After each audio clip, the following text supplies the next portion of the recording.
Hello बच्चों, स्वागत है आपका विस्फोट लर्निंग एकेडमी के इस नए वीडियो में। तो बच्चों, आज के इस वीडियो में हम आपकी कक्षा 10वीं विज्ञान जो कि छत्तीसगढ़ पैटर्न पर आधारित है, उसके अध्याय 5 को आगे बढ़ाते हुए आज के टॉपिक की शुरुआत करेंगे। बच्चों, आज का टॉपिक बहुत ही इंटरेस्टिंग टॉपिक होने वाला है, तो वीडियो एकदम आपको सहज, सरल और आसान भाषा में विथ लॉजिक, विथ कॉन्सेप्ट आपको समझाया जाएगा। तो आइए बिना देर के वीडियो को शुरू करते हैं। तो बच्चों, आज के टॉपिक की शुरुआत हम किससे करने वाले हैं? आपके जीव से करने वाले हैं। तो देखिए, जो जीव होता है वह कितने प्रकार का होता है? दो प्रकार का। एक तो स्वपोषी ऑटोट्रोफिक और दूसरा परपोषी हेटेरोट्रोफिक।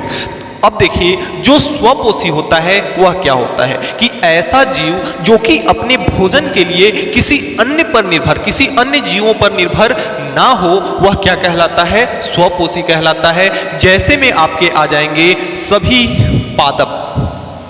पादप और वनस्पतियां। पादप यानी पेड़ पौधे और वनस्पतियां जितनी भी हैं सब किस में आ जाएंगे? स्वपोषी, क्योंकि पेड़ पौधों को भोजन देने के लिए किसी की जरूरत नहीं पड़ती, वह स्वयं से अपना भोजन बनाते हैं और उसको ग्रहण करते हैं। तो ऐसा जीव जो किसी पर निर्भर ना हो अपने भोजन के लिए, वह क्या कहलाता है? स्वपोषी। और ऐसा जीव जो अपने भोजन के लिए किसी अन्य पर निर्भर हो, जैसे मनुष्य। मनुष्य क्या होता है कि अपने भोजन या तो जंतुओं के द्वारा करता है, जंतुओं का मांस वगैरह खा करके, या तो फिर वनस्पतियों में आपकी साग सब्जी, फल फूल इत्यादि, धान चावल सारे चीज केस में आ जाएंगे, वनस्पति में आ जाएंगे। तो जो परपोषी होता है, जो परपोषी जीव होता है, वह किसी अन्य पर निर्भर रहता है, यानी कि वह स्वपोषियों पर निर्भर रहता है। यानी कि ऐसा जीव जो अपने भोजन के लिए किसी अन्य पर निर्भर हो, वह क्या कहलाता है? हेटेरोट्रोफिक कहलाता है, परपोषी कहलाता है। अब देखिए, स्वपोषी में तो पेड़ पौधे आ गए, इसको हम किनारे कर देते हैं। अब देखिए, जो परपोषी होता है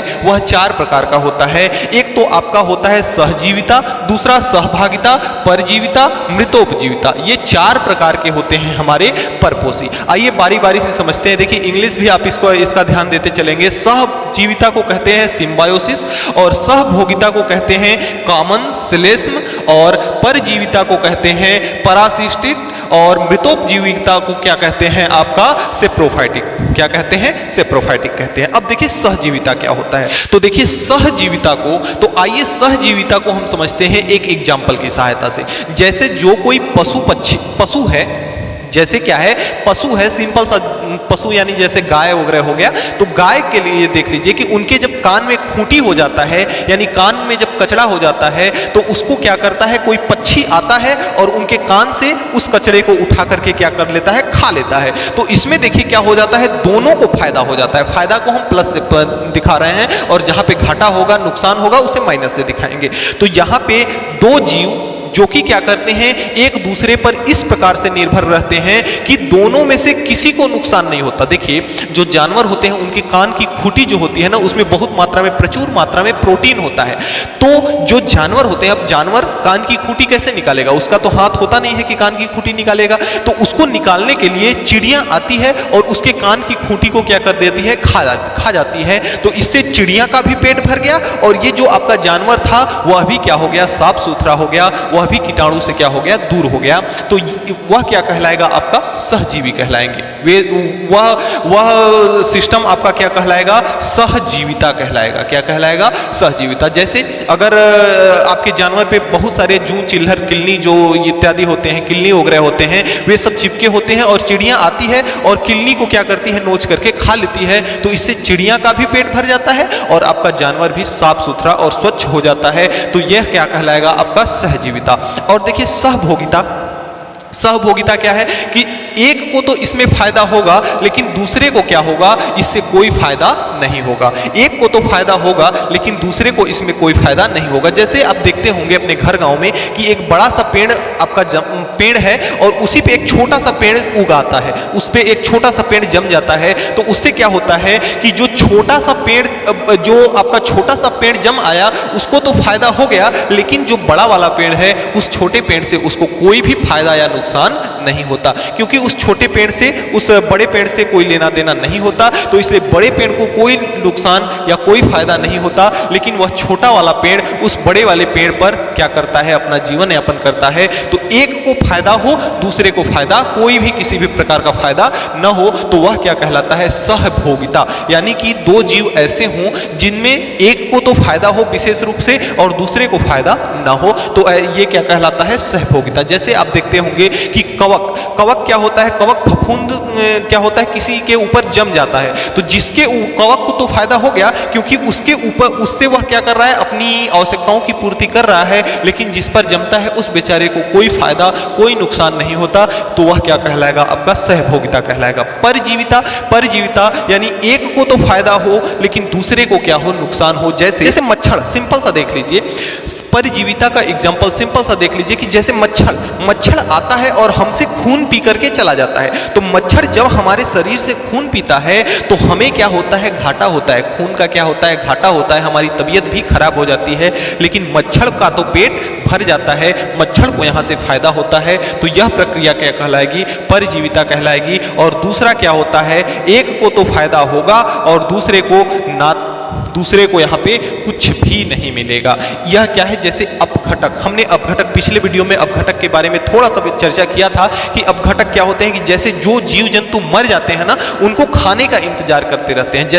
जैसे आपका मान लेते हैं कि कोई दीमक हो गया। दीमक क्या करता है कि जब पेड़ पौधे सूख जाते हैं उससे हम क्या करते हैं, कोई अपना फर्नीचर बना देते हैं, तो दीमक क्या करता है, धीरे धीरे उसको काट करके खाना शुरू कर देता है। यानी कि यह क्या करता है, प्रतीक्षा किए रहता है कि तुम मरो तो मैं खाऊंगा, तुम मरो तो मैं खाऊंगा। जैसे अगर कोई भी छोटा मोटा जानवर जैसे चूहा वगैरह मर जाता है तो छोटे छोटे जंतु कीट जो होते हैं वह उस चूहे को खाने पहुंचाते हैं। यानी कि एक चूहा तो मर गया, उससे कोई लेना देना नहीं है, इसलिए इसको मैंने खाली छोड़ दिया। लेकिन जो आपके छोटे छोटे जीव जंतु हैं जिन्हें हम कहते हैं अपघटक, जिन्हें हम क्या कहते हैं, अपघटक, तो उनको क्या होता है, फायदा होता है, इनका पेट भर जाता है। तो ऐसे जीवों को हम क्या कहेंगे, मृतोपजीवी। जो मरने के पश्चात जो जीवों को खाते हैं उन्हें हम क्या कहते हैं, मृतोपजीवी कहते हैं। तो इस प्रकार से हम जीवों को समझ सकते हैं। तो बच्चों अब देखिए, हमने इसके पिछले वीडियो में कुछ उपभोक्ताओं के बारे में पढ़ा है। आइए मैं उसके थोड़े से आपको कंसेप्ट को क्लियर करता हूं। जैसे यह आपकी क्या है, पादप है, किसी भी प्रकार की वनस्पति या पादप या पेड़ पौधे हैं,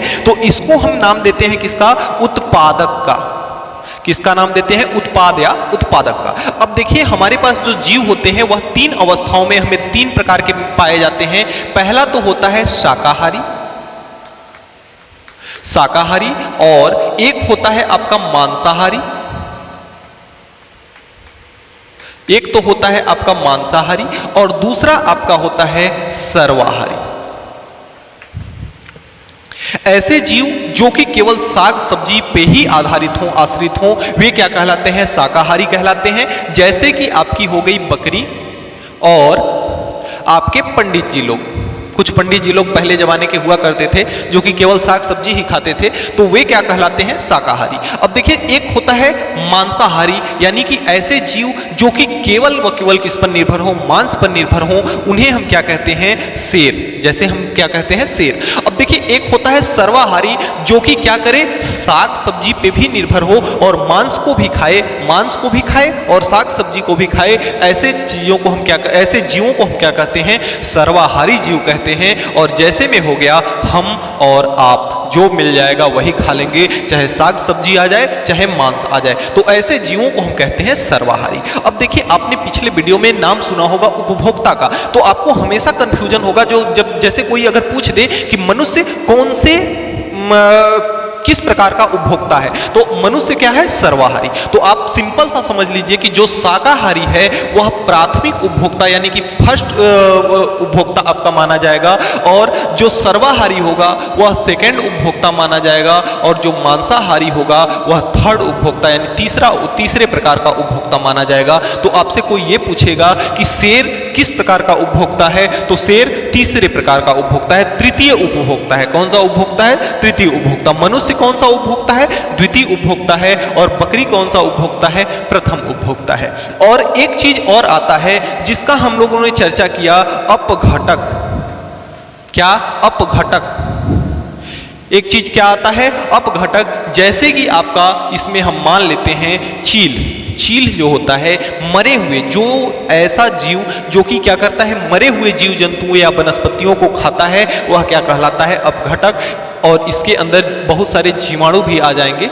तो चील और जीवाणु जो है क्या होते हैं, अपघटक होते हैं। तो देखिए हमने क्या बताया कि जो आपके उत्पादक होते हैं, यानी पेड़ पौधे वनस्पतियां होती हैं, उन्हें हम क्या कहते हैं, उत्पादक कहते हैं। और जीव हमेशा 3 प्रकार के होते हैं। एक साग सब्जी खाने वाले, जिन्हें हम प्राथमिक उपभोक्ता कहते हैं, और दूसरा मांस खाने वाले, उन्हें हम क्या कहते हैं, तृतीयक उपभोक्ता कहते हैं। और एक साग और मांस दोनों खाने वाले, उन्हें हम क्या कहते हैं, द्वितीयक उपभोक्ता कहते हैं। और ऐसे जीव जो कि केवल मृत जीवों से अपना भरण पोषण करता हो, वह क्या कहलाता है, आपका अपघटक कहलाता है। वह क्या कहलाता है, आपका अपघटक कहलाता है। अब देखिए इसके पहले हमने पिरामिड के बारे में पढ़ा था। अब पिरामिड भी आपका 2 प्रकार से ही बनेगा। अब एक तो आपका होगा अस्थलीय पिरामिड, अस्थलीय, और दूसरा आपका होगा जलीय, या इसमें मरुस्थलीय कह सकते हैं हम। देखिए हमने पिरामिड के बारे में पढ़ा। अब देखिए पिरामिड एक तो जलीय हो जाएगा, यानी कि एक तो आपका अस्थलीय हो जाएगा, यानी कि ऊपर स्थल पर जो भी पिरामिड बनेगा, चाहे जंतु का हो, चाहे भार का हो, चाहे जनसंख्या का हो, किसी भी प्रकार का हो, जो स्थल पर रहने वाले जीवों के बीच बनेगा, उसे हम स्थलीय पिरामिड कहेंगे। और जो जलीय या मरुस्थलीय बनेगा, उसे हम क्या कहेंगे, जलीय या मरुस्थलीय पिरामिड कहेंगे। अब देखिए जो स्थलीय पिरामिड होता है वह तो कुछ इस प्रकार से बनता है। सबसे नीचे वाला जो इसका ये होता है, उसमें हमेशा किसको रखा जाता है, उत्पादक को रखा जाता है, उत्पादक को रखा जाता है। और जिसकी संख्या प्रचुर मात्रा में, भयानक मात्रा में विद्यमान रहती है, यानी इसकी मात्रा सबसे अधिक होती है, इसलिए इसको सबसे नीचे रखा जाता है। और दूसरे में ये आपके तीनों उपभोक्ताओं को रख लिया जाता है, उपभोक्ता, यानी कि इनको खाने वाले, उत्पाद को खाने वाले। और चौथे में सबसे कम मात्रा में होता है आपका अपघटक, सबसे कम मात्रा में आपका होता है अपघटक, जो कि इन उपभोक्ताओं को भी खा लेता है। तो इस प्रकार से स्थलीय का पिरामिड हमेशा कैसा बनता है, सीधा बनता है। स्थलीय का पिरामिड हमेशा कैसा बनता है, सीधा। अब देखिए अगर जलीय का देखें, अब अगर हम जलीय का यहाँ पे देखें, तो जलीय का पिरामिड आपका कुछ इस प्रकार से बन जाएगा, उल्टा। जलीय का पिरामिड आपका, यानी जल के अंदर, अगर समुद्र के बीच का अगर पिरामिड देखें, या मरुस्थल किसी रेगिस्तान का पिरामिड देखें, जहां पे कोई भी प्रकार की वनस्पतियां नहीं, भाई रेगिस्तान जहां पे बालू ही बालू हो, तो बालू पे तो पेड़ पौधे होते नहीं हैं। तो यहाँ पे जो सबसे कम पाया जाएगा, या समुद्र में तो पेड़ पौधे या उत्पादक होते नहीं हैं, तो यहाँ पे जो उत्पादक होंगे वे सबसे कम होंगे, उत्पादक। तो इसलिए इसका पिरामिड क्या होता है, उल्टा बन जाता है, जलीय और मरुस्थलीय का। और दूसरे नंबर में यहां पे आ जाएंगे उपभोक्ता, यानी कि जो भी थोड़े बहुत उत्पादक समुद्र में या मरुस्थल में रहेंगे, उनको खाने वाले बीच में आ जाएंगे, भाई तालाब में या समुद्र में मछलियां या छोटे मोटे जीव जंतु रहते हैं, उन्हें हम क्या कहते हैं, उपभोक्ता। और सबसे ज्यादा मात्रा में वहां क्या मिलेंगे, अपघटक मिलेंगे। सबसे ज्यादा मात्रा में समुद्र ओगरे में या मरुस्थल में सबसे ज्यादा मात्रा में क्या मिलेंगे, अपघटक मिलेंगे। तो हमेशा आप ये ध्यान रखिएगा कि इसका पिरामिड हमेशा कैसा बनता है, उल्टा बनता है। हमेशा इसका पिरामिड कैसा बनता है, उल्टा बनता है। और मरुस्थल में जब भी पिरामिड बनेगा तो कैसा बनेगा, सीधा बनेगा। बच्चों इस तरह से हम स्थलीय पिरामिड और जलीय पिरामिड को समझ सकते हैं। हमेशा आप यह याद रखेंगे कि जो स्थल में पिरामिड बनेगा वह हमेशा कैसा बनेगा, सीधा बनेगा, यानी कि उस पिरामिड का विस्तार सीधा होगा। और जो जलीय यानी कि समुद्र उपग्रह में जो पिरामिड बनेगा, या मरुस्थल यानी रेगिस्तान में जो पिरामिड बनेगा, वह हमेशा कैसा बनेगा, उल्टा पिरामिड बनेगा। तो यहां से हम स्थलीय और जलीय दोनों पिरामिड। बच्चों हमारा जो अगला टॉपिक है वह है पोषक स्तर द्वारा ऊर्जा का प्रवाह। अब देखिए एक वैज्ञानिक थे लिंडमान का नियम इसको हम कहते हैं। कौन से वैज्ञानिक थे, लिंडमान। तो लिंडमान का नियम, लिंडमान ने अपने नियम में, अपने किताब में यह लिखा और यह बताया कि जो आपका ऊर्जा का प्रवाह है वह किस प्रकार से होता है। देखिए अगर सूर्य से 100% ऊर्जा आती है तो यह 3 भागों में बढ़ जाती है। इसका 20% भाग आपको किसको मिलता है, पादपों को मिलता है।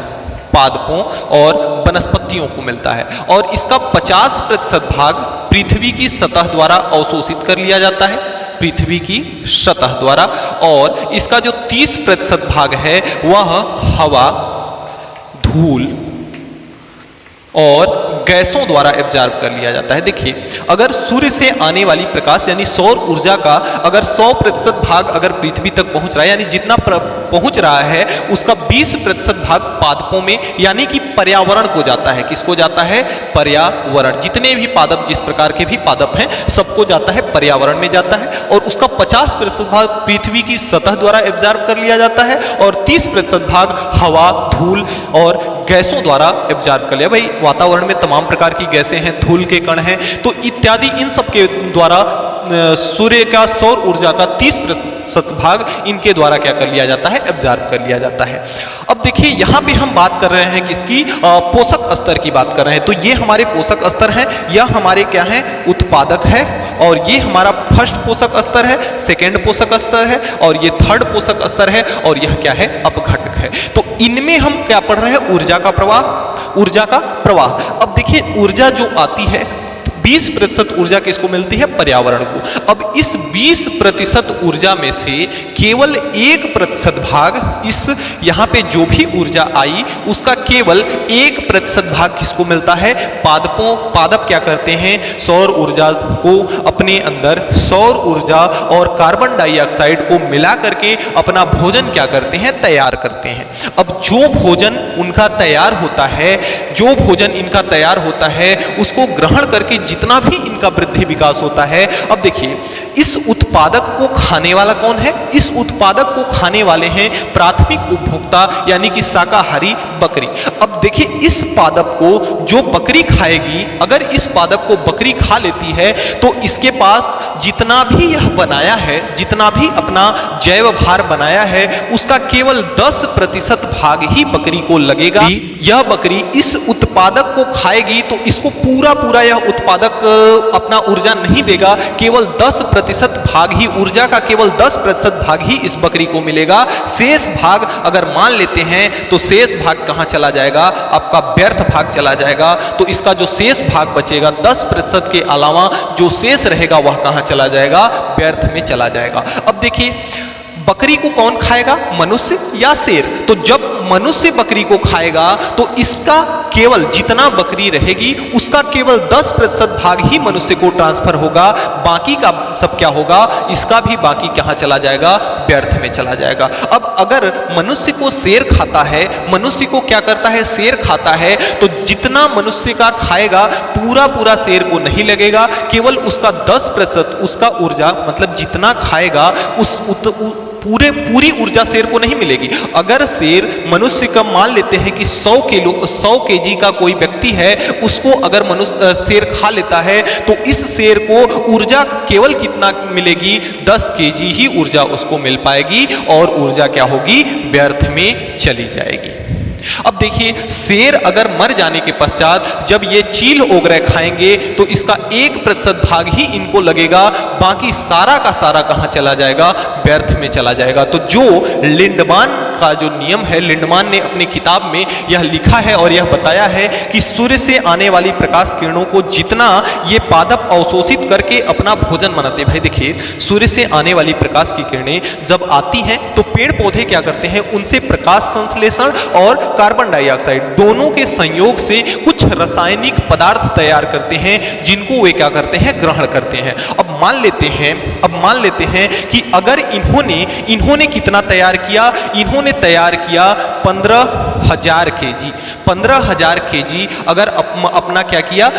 जो रासायनिक पदार्थ है उसे तैयार किया। अब इस 15,000 केजी का केवल 10% ही, जब बकरी इसको खा लेगी तो केवल इसका 10% ही बकरी को लगेगा, बाकी का क्या होगा? व्यर्थ चला जाएगा। यानी अगर 15,000 केजी बकरी खाती है तो इसमें से केवल कितना जाएगा? 15,000 केजी से केवल 1,500 केजी ही बकरी को लगेगा, बाकी का क्या होगा? सारा का सारा व्यर्थ चला जाएगा। अब 1,500 केजी बकरी को अगर मनुष्य खाता है तो इसका केवल 10% यानी कि केवल 150 केजी ही मनुष्य को लगेगा, बाकी सारा का सारा व्यर्थ चला जाएगा। और इसको अगर शेर खाता है तो केवल शेर को 15 केजी ही ऊर्जा प्राप्त होगी, बाकी सारा का सारा व्यर्थ चला जाएगा। अगर इनको चील या अपघटक खाते हैं तो केवल इनको 1.5 केजी ही लगेगा, बाकी सारा का सारा कहाँ चला जाएगा, व्यर्थ चला जाएगा। तो यही हमारा है पोषक स्तर द्वारा ऊर्जा का प्रवाह। तो इस चीज को हम ऐसे समझ सकते हैं। इसके देखिए 1-2 पिरामिड भी आपके बुक में दिए हैं। पिरामिड को बताना मेरे ख्याल से आप लोग इतना आप समझदार हो चुके हैं। पिरामिड का मैं कंसेप्ट जो था आपको बता दिया हूं, तो पिरामिड को देख करके आप अपने से समझ लेंगे। हाँ, लिंडमान ने अपने नियम में यही बताया कि एक स्तर से दूसरे स्तर में ऊर्जा का जो प्रवाह होता है वह केवल व केवल कितना होता है, 10% का ही होता है।